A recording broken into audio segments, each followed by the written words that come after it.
like James Brown said, if you stay ready, you ain't got to get ready. So when they said, hey, you want to audition for Whose Line? I said, sure. Can you do this? Yes. Can you do that? Yes. Can you do this? Yes. Okay. Hire.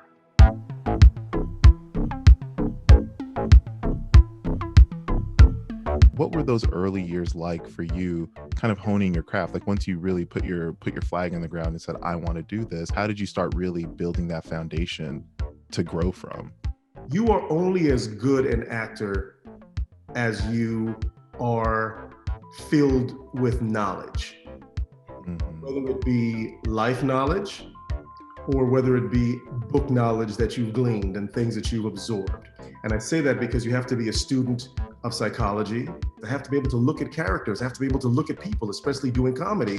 I have to be able to look at someone and go, oh, I can do that guy that I saw in line at the grocery store because it'd be funny. So I'm gonna do the hunchback and my glasses and the whole thing.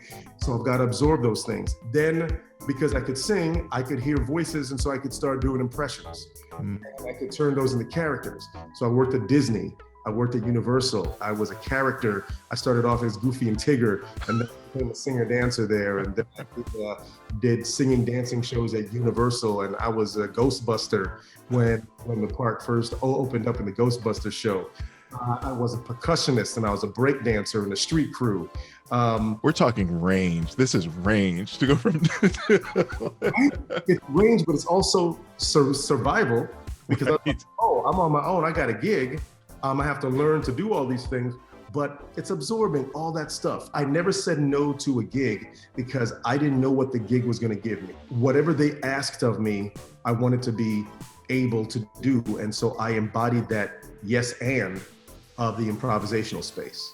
So I really attribute any success that I've had now in the subsequent years with everything that I did in Orlando for the first few years, because that set the stage. Really breaking down the science behind how improvisation is great for creativity. There are parts of your brain like where your inhibition is like lowered, and that just makes you feel less self-aware, less conscious of something, and you're allowed to just let go. From that experience of improv, like what would you say you walked away with? Walked away with a superpower that I didn't know that I had to the degree that I had. So let's hear the astronaut hoedown. The audience is waiting for you to not succeed. The audience goes, uh-oh, oh my God, Margaret, because I don't know how they aren't gonna do it. Let me tell you something, my girlfriend, I was a slob, but now look who's laughing, astronaut, it is my job. Flying around the universe, that is my duty.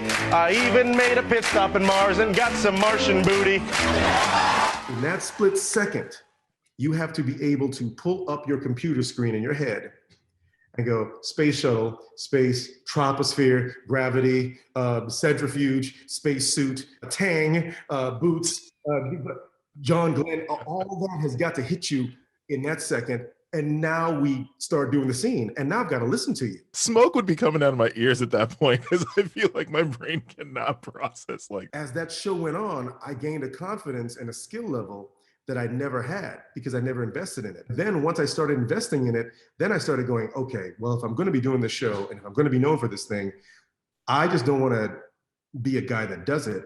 I want to be the benchmark that if you go, oh, improv music or improv, you need to mention my name. There's a certain thing that I have that I know if you throw me into any situation, something will come out of my mouth. I'm not always going to promise that it'll be the most brilliant thing, but something will come out of my mouth. And the best thing is I now have a confidence that and maybe the first thing won't be the best thing, but that second and third thing, oh yeah.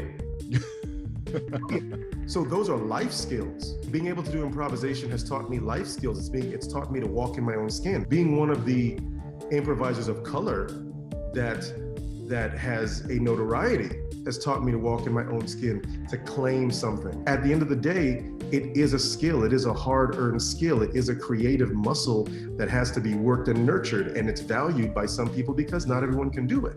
So if I have to impart one word of advice to anyone watching, you have to let yourself have fun. You can't wait for the creative police to come knocking at your door and tell you that you can. You are a free citizen. Go.